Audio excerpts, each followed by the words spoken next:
Mi nombre es Yamila Payares Sánchez, soy regente de farmacia. El tema que voy a tratar, el RCP. El RCP se pone en una posición en forma correcta, despejando la vía. El cese es abrupto a la función que es rápida. Vamos a examinar a esta víctima, que es una jovencita que me la encontré en esta vía, en el cual vamos en el karaoke para ver si, señorita, responda, no responde esta señorita. Todos le hacemos una función para él de 30 segundos, 1, 2, 3, 4, 5, 6, 7, 8, 9, 10, 11, 12, 13, 14, 15, 16, 17, 18, 19, 20, 21, 22, 23, 24, 25, 26, 27, 28, 29, 30. Como no respondió esta niña, vamos a voltearla con una mano hacia acá, cerrando con una pierna ahí,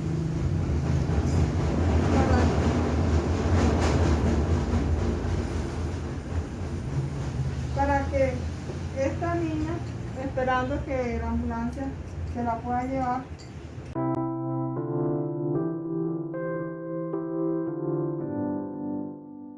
En este vídeo vamos a explicar los conocimientos necesarios para poder realizar una reanimación cardiopulmonar básica y con ello tener las herramientas para poder salvar una vida. La RCP o reanimación cardiopulmonar son aquellas maniobras que realizamos ante una parada cardiopulmonar, es decir, tras comprobar que la persona no tiene pulso ni respiración. Todas estas maniobras están enfocadas a iniciar la cadena de supervivencia. Es normal ponernos nerviosos ante este tipo de situaciones, por ello debemos seguir el siguiente esquema para facilitarnos la actuación. Las siglas PAS corresponden con proteger, avisar y socorrer, siendo este último punto donde debemos analizar la conciencia, la respiración y el pulso, con el fin de evaluar el estado del paciente. Vamos a verlo más detalladamente. La letra P se refiere a proteger. Con ello nos referimos a que debemos cuidar nuestra integridad física y la del accidentado, protegiéndonos del entorno. Por ejemplo, en caso de encontrar una parada cardiorrespiratoria en un lugar peligroso como es la calle o carretera, antes de comenzar con la evaluación debemos trasladarnos a un lugar más seguro. A continuación, es vital que avisemos a los servicios de emergencia, como al 112, para que acudan lo antes posible a nuestro encuentro. Aunque resulte paradójico, el último paso es socorrer al accidentado, evaluando los siguientes parámetros. Primero, evaluamos la consciencia, comprobando si está o no consciente a través de preguntas básicas, pero sin aplicar estímulos dolorosos para analizar este punto. Si está consciente y o respira, podremos colocarlo en posición lateral de seguridad para prevenir atragantamiento y aspiración. Sin embargo, si la persona no está consciente, entonces analizaremos la respiración. Con este fin, realizaremos la maniobra frente-mentón, consistente en traccionar suavemente de la cabeza hacia atrás, estando en posición horizontal.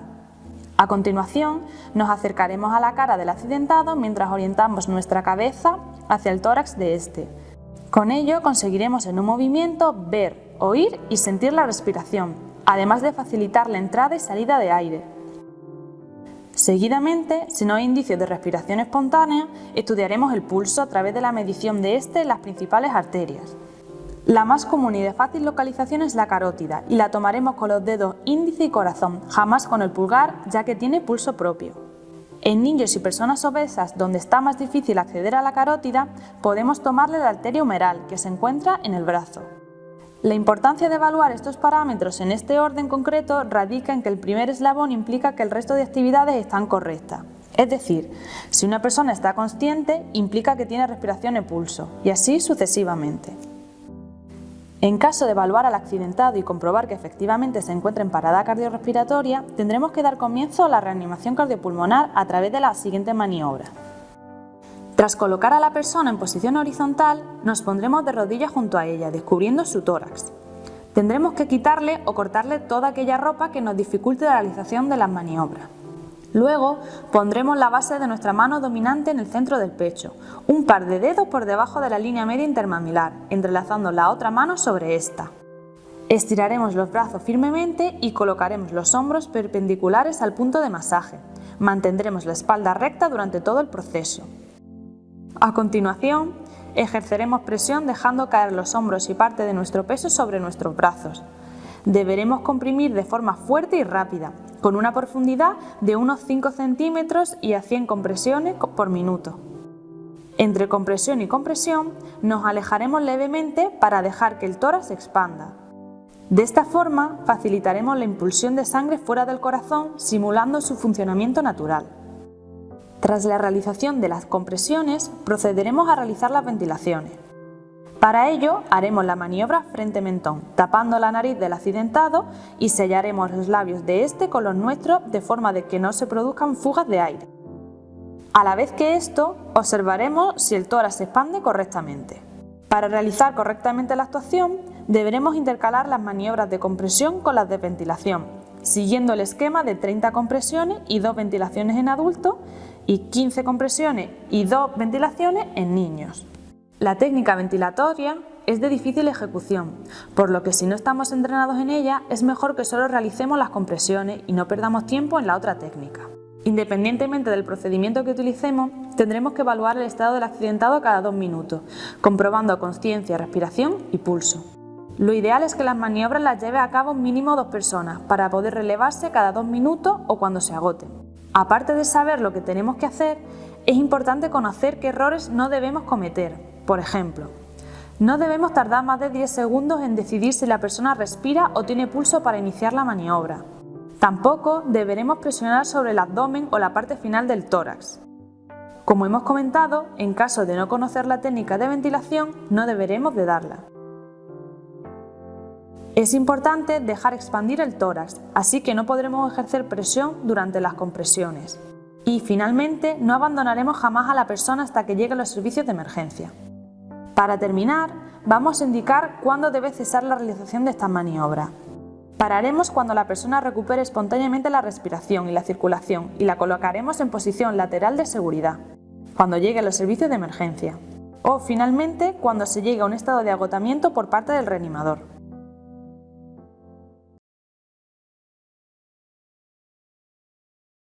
Es probable que alguien cercano a ti se pueda ahogar con algún alimento u objeto, como un trozo de carne o una pieza pequeña de algún juguete, y se obstruya su vía aérea sin poder respirar. La persona, al no poder hablar ni toser, se llevará las manos al cuello de forma instintiva, y para ayudarla es vital que sepas hacer la maniobra de Heimlich. Esta maniobra se aplica en adultos y niños mayores de 1 año.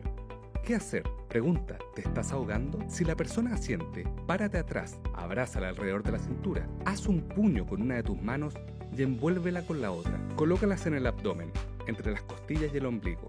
Presiona hacia adentro y arriba, fuerte y rápido. Repite el movimiento hasta que expulse el cuerpo extraño. Si pierde el conocimiento, llama a tu número de emergencia e inicia la maniobra de reanimación cardiopulmonar cuanto antes. Revisa la vía aérea cada vez que corresponda ventilar. Retira el cuerpo extraño si lo ves y alcanzas con tus dedos en pinza. No busques a ciegas, porque puedes introducirlo más. Si la persona es obesa o está embarazada, debes pedirle que levante sus brazos y hacer la maniobra en el tórax. Si la persona es muy alta, busca algo para subirte. Y si es muy baja, debes agacharte y así poder hacer la maniobra correctamente. ¿Qué hacer si estoy solo y me sucede a mí? Busca ayuda, alertando con ruidos o golpeando algo. No intentes hacerte la maniobra tú solo, ya que es probable que no te resulte y pierdas el conocimiento. Si pides ayuda, otra persona podrá llamar al servicio de urgencia. El tema que voy a tratar es los sangrados nasales epitáseos. Los sangrados nasales, también llamados epitáseos, son comunes que ocurren cuando rompen los vasos sensibles de la nariz. Las causas comunes de sangrado nasales pueden incluir los cambios como cuáles, cuando uno se toma los medicamentos, ahí donde pueden botar sangre el niño, la señora, el bebé. En este caso voy a hacer el procedimiento a esta niña. Cuando está botando sangre por la nariz, deberemos hacer presión hasta que por unos tantos minutos, para que el sangrado pueda disminuir instantáneamente. Y el otro 10% restante van a ser sangrados posteriores, que van a ser más comunes en las poblaciones ancianas. Además, es una patología más común en los hombres, ya que en las mujeres hay una protección mediada por estrógenos. Y es predominante en el invierno, ya que todos los cambios de clima van a afectar localmente las características de la mucosa. Por ende, pues va a ser un poco más fácil que sangre. Dentro de la anatomía nasal tenemos dos plexos importantes. El primero es el plexo de Kieselbach, que es el plexo más anterior, que se encuentra aproximadamente entre el área 2 y 3 de Kotle. Y lo vemos evidenciado en esta foto que encontramos acá. Vemos que es un plexo bastante irrigado y vascularizado, y entre esas tenemos varias ramas. La primera es desde la arteria carótida interna, vamos a tener una rama que es la arteria oftálmica, y esta nos dará a la arteria etmoidal anterior, que pues hace parte del plexo de Kieselbach. La podemos ver aquí en la parte superior. También esta rama oftálmica nos da la arteria etmoidal posterior, que dependiendo de la bibliografía que ustedes busquen, puede estar considerada dentro del plexo de Kieselbach, como a veces no. En la mayoría de bibliografía solo hablan de la etmoidal anterior. Y tenemos las demás arterias que vienen de la carótida externa. La primera rama que nos da es la arteria facial, que nos va a dar la rama septal de la arteria labial superior, que es la que encontramos en este lado. Y luego tenemos la arteria maxiliar interna, que nos va a dar la arteria palatina mayor, que la encontramos acá, hacia inferior, la rama septal de la arteria esfenopalatina, que viene desde posterior hasta anterior, como vemos acá. Y todas van a confluir en este plexo, que va a estar bastante irrigado, como les contaba. Bueno, el segundo plexo que vamos a encontrar es el plexo de Woodruff, que es el plexo más posterior y va a ser el responsable de los sangrados posteriores. Este tiene una irrigación diferente. Lo vamos a encontrar en este circulito azulito que les puse acá. Se ubica a 1 centímetro del borde posterior del cornete inferior, en esta zona, y va a estar compuesto por dos arterias. Las posterolaterales de la esfenopalatina, que se acuerdan que en el anterior vimos que venía de posterior hacia interior. Este también va a tener una gran importancia en el plexo de Woodruff, y además también vamos a ver que tiene un poco de irrigación por medio de la arteria palatina mayor, que la vemos acá. En cuanto a las etiologías, encontramos etiologías locales, en donde está el nose picking o hurgarse la nariz, que es el más común en los niños. Ellos tienden a llevarse los dedos a la nariz y por ende causar disrupciones en la mucosa nasal. Y recordemos que los vasos que irrigan la mucosa están muy superficiales, por ende cualquier trauma en esta puede llegar a perpetuar un sangrado. También encontramos la poca humectación de la mucosa, baja humedad en el aire que se respira, una exposición única o repetida a químicos, trauma facial contundente, cuerpos extraños o hiperemia de las mucosas. Esta hiperemia de mucosas es muy común en el embarazo, ya que pues aumenta la volemia y por ende aumenta la cantidad de sangre que pues circula por los plexos, por ende pues puede llegar a perpetuar un sangrado. Entre otras etiologías tenemos uso de sustancias psicoactivas como la cocaína. La cocaína lo que causa es una vasoconstricción de los vasos de los plexos, por ende puede llegar a producir perforaciones septales y sangrados masivos. La anticoagulación con warfarina, sin embargo, no se recomienda el cese de la warfarina si el paciente está en un INR terapéutico, pero pues según su patología y si se logra una hemostasia satisfactoria se pueden realizar ajustes. Dentro de los desórdenes hemorrágicos tenemos las telangiectasias hemorrágicas hereditarias, la enfermedad de Osle-Weber-Rendu y el síndrome de von Willebrand y hemofilias. Cabe resaltar dentro de la enfermedad de Osle-Weber-Rendu, que es una telangiectasia hemorrágica hereditaria, que es de herencia autosómica dominante y que causa una displasia vascular. tenemos una triada muy significativa de esta enfermedad, que es epistaxis, telangiectasias e historia familiar de hemorragias.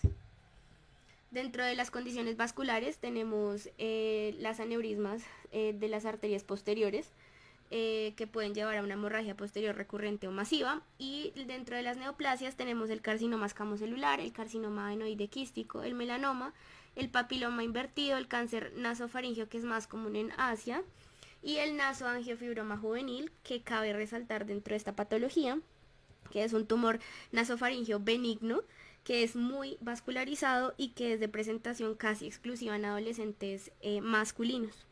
Tiene una morbimortalidad alta y dentro de su clínica podemos resaltar que el paciente va a tener una obstrucción unilateral, también con epistaxis unilateral, y este tiende a extenderse desde el foramen esferopalatino hasta cavidad nasal, senos paranasales, fosa pterigomaxilar, infratemporal, infraorbitaria, hasta llegar a zona intracraneal. Dentro de otras etiologías también tenemos la aspirina, sin embargo el riesgo no es claro en los estudios, la hipertensión, que la asociación también es incierta y se sospecha los efectos de la hipertensión en vasculopatías secundarias que predisponen a sangrados, y pues tener en cuenta que no se reduce la tensión a menos de que el paciente esté en una emergencia hipertensiva, es la única indicación para pues modificar la tensión como tal. El alcohol, los corticoides nasales y su uso inadecuado o pues su uso perpetuado en el tiempo, falla cardíaca y enfermedades renales y hepáticas que alteran como tal la coagulación. Continuando con el abordaje inicial y tratamiento, dentro del abordaje inicial lo que va a priorizar en el paciente es la estabilización hemodinámica, donde vamos a hacer el conocido ABC. Dentro de la A vamos a ver si la vía aérea es mantenible y permeable y si hay sangre en la orofaringe que puede llegar a obstruir la misma. Dentro de la B vamos a ver si el paciente tiene signos de dificultad respiratoria, y dentro de la C vamos a ver si el paciente tiene signos de inestabilidad hemodinámica y si requerirá reposición de líquidos. Es importante siempre revisar que si el paciente tiene sangrado activo, si este sangrado es prolongado o de gran volumen, si el sangrado viene de un lado de la nariz, de una narina, o si viene de ambas narinas, o si este sale por boca, que puede llegarnos a hacer pensar en un sangrado posterior, y cualquier signo de hipovolemia aguda como taquicardia, síncope, hipotensión ortostática puede llevar a hacernos pensar que el paciente está inestable. Dentro de la anamnesis es importante preguntarle estos ítems al paciente: en qué lado inició el sangrado, cuánto ha sido la duración o más o menos aproximadamente cuánto lleva sangrando antes de ingresar al servicio de urgencias, la intensidad del sangrado, o sea, si ha sido poco o ha sido mucho o ha cambiado durante el tiempo, si está escupiendo sangre, que puede llegar a hacernos pensar en un sangrado posterior, pero pues no es exclusivo, o si ha tenido episodios previos. Hay que preguntarle al paciente sus antecedentes y su predisposición al sangrado, si tiene antecedentes de tumores, de coagulopatías, si ha tenido traumas recientes o cirugías, si es usuario de medicamentos como aspirina, warfarina, clopidogrel o corticoides nasales, o si tiene otras condiciones de base que pueden afectar la hemostasia como la cirrosis, el VIH, la cocaína, un infarto al miocardio, un EPOC. Es importante siempre preguntarle los antecedentes de hospitalización por hemorragia nasal, si él los ha tenido, si ha tenido transfusiones de sangre previas por hemorragias nasales o si ha tenido más de 3 episodios recientes de hemorragia nasal en los últimos meses. Esto lo que nos ayuda es a clasificar el riesgo como tal del paciente. Además, siempre preguntar por factores ambientales como altitud, humedad y temperatura donde vive, y si presenta alérgenos en su hogar, uso o remedios naturales y vitaminas que pueden llegar a afectar la hemostasia, como la omega 3, la vitamina E, el ajo, el ginkgo, la vitamina D, el té verde o el té de Jamaica, que pueden llegar a afectar la hemostasia, como les decía. Para iniciar con el examen físico siempre es muy importante iniciar con una compresión nasal antes, ya que el paciente llega con sangrado activo y realmente es muy difícil tener una visualización correcta, adecuada del septo si estamos ante un sangrado muy profuso. Por ende, se realiza esta compresión nasal haciendo una presión directa sobre la punta nasal contra el septo por aproximadamente 10 a 15 minutos. La cabeza del paciente siempre tiene que ir mirando hacia abajo para evitar que haya escurrimiento posterior, y si se pueden aplicar puffs de oximetazolina, que es un vasoconstrictor que también nos ayudará a detener el sangrado. En estas imágenes es evidente la posición del paciente, siempre mirando hacia abajo, y siempre la presión en la punta nasal. Recordemos que en esta punta nasal es donde encontramos el plexo de Kieselbach, que es el responsable de la mayoría de los sangrados anteriores. Ya cuando tenemos un control adecuado del sangrado, podemos proceder a hacer el examen físico. Para esto nos toca hacer una premedicación del paciente con anestesia tópica. Esta se realiza con lidocaína al 2% con epinefrina, 2 puffs de oximetazolina, y se impregnan unas gasas que se van a introducir por medio del rinoscopio y unas pinzas bayoneta, que son las que vemos en esta imagen. Este es el rinoscopio, estas son las pinzas bayonetas que tienen una prolongación que nos van a ayudar a introducir a profundidad esta gasa, siempre contra el septo nasal. Luego retiramos esas gasas y pues procedemos a hacer la rinoscopia anterior. El paciente siempre en posición de olfateo. Vamos a examinar con el rinoscopio y vamos a hacer un examen detallado del plexo de Kieselbach a ver si es evidenciable esta varice septal sangrante, o si podemos evidenciar otras condiciones como una perforación septal, ya que pues los bordes de las perforaciones normalmente pueden causar sangrados profusos. En el tratamiento va a ser dirigido según el tipo de sangrado al que estemos enfrentados. Entonces, si estamos enfrentándonos ante un sangrado anterior y durante la rinoscopia anterior pudimos identificar la varice septal sangrante, vamos a realizar una cauterización. Esta cauterización puede ser tanto química como con electrocauterio, y esta se va a realizar si se visualiza como tal la varice, como les comentaba, pero esta varice no puede estar sangrando activamente o no abundantemente como cuando llegó al servicio de urgencias.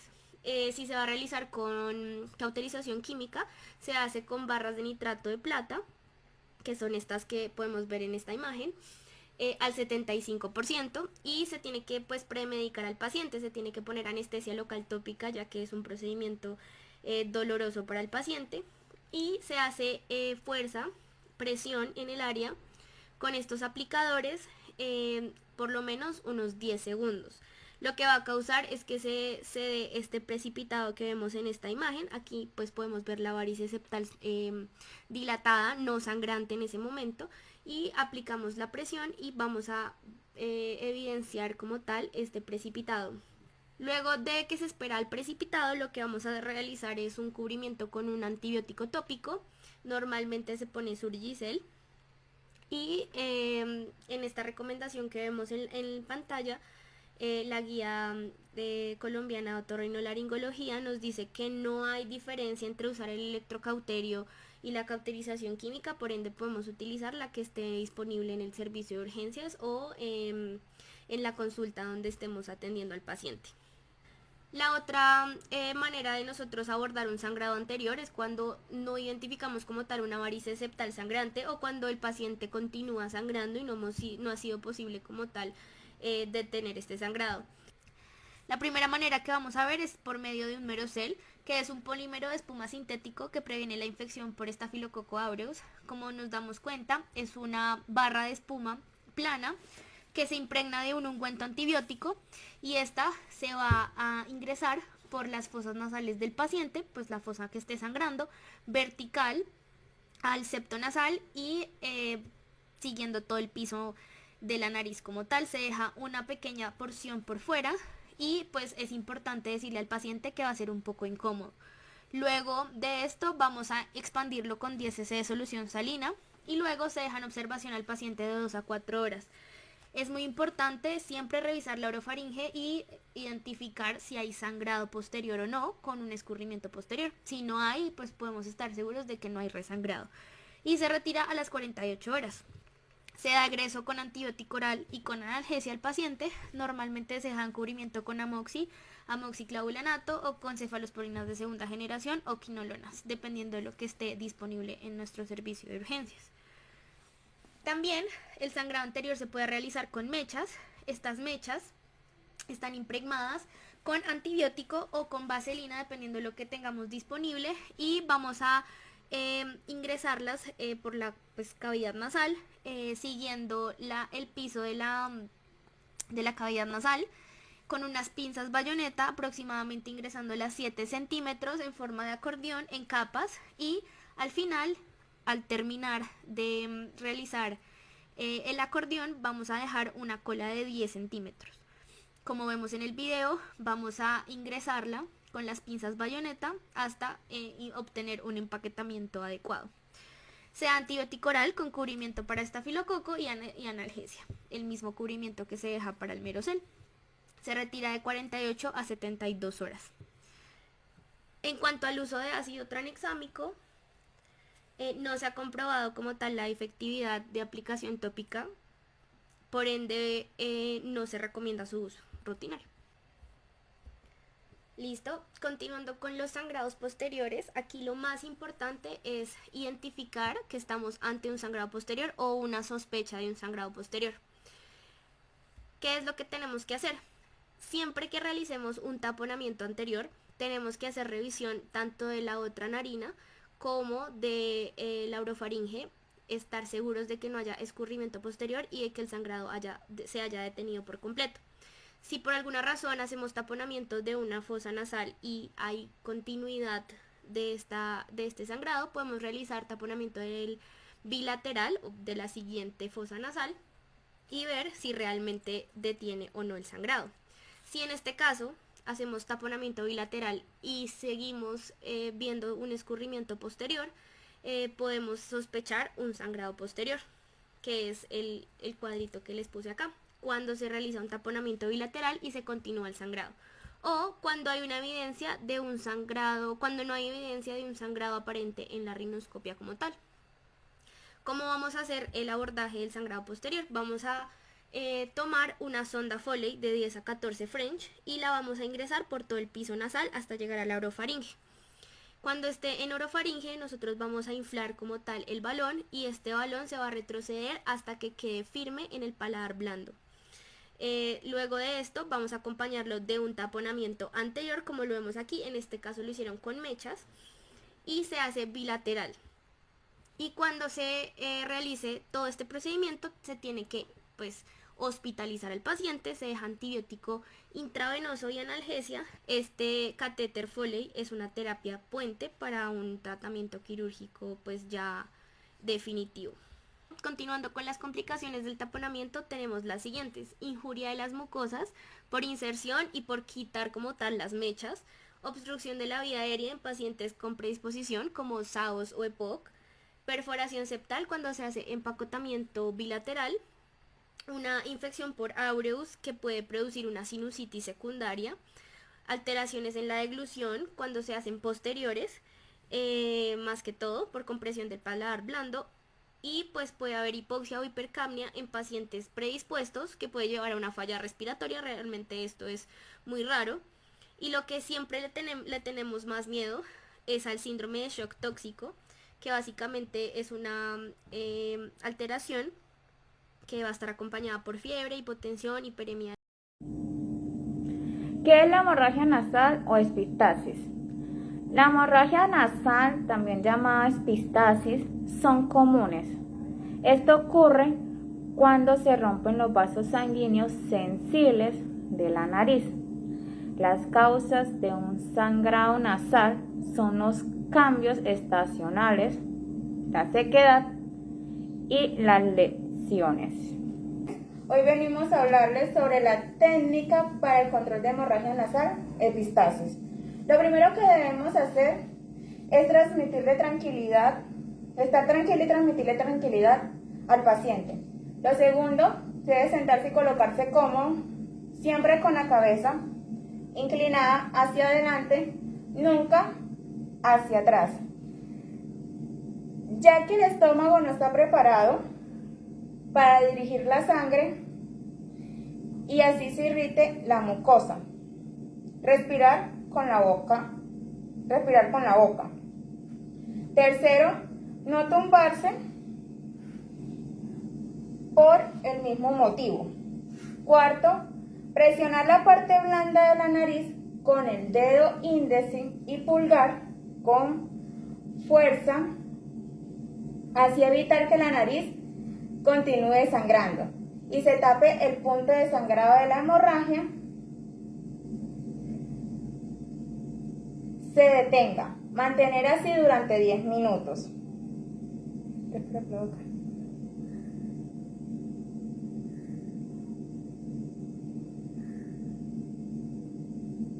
Quinto, no debemos tapar la nariz ni con pañuelos ni con gasas. Sexto, revisar a los 10 minutos si la hemorragia nasal ha parado. En caso de no ser así, presionar durante otros 10 minutos.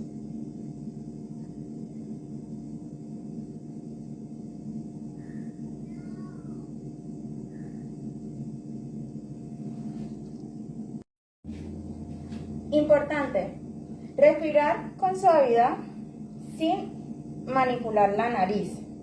No realizar ejercicio de ninguna clase durante las siguientes horas. ¿Cuándo debemos acudir a un centro médico? Si la hemorragia nasal es masiva, o sea, ya es bastante grande la sangre que bota. Si el afectado siente mareo o debilidad. Si después de aplicar los 20 minutos de presión sigue sangrando. Por último, que la hemorragia haya sido consecuencia de un traumatismo craneal.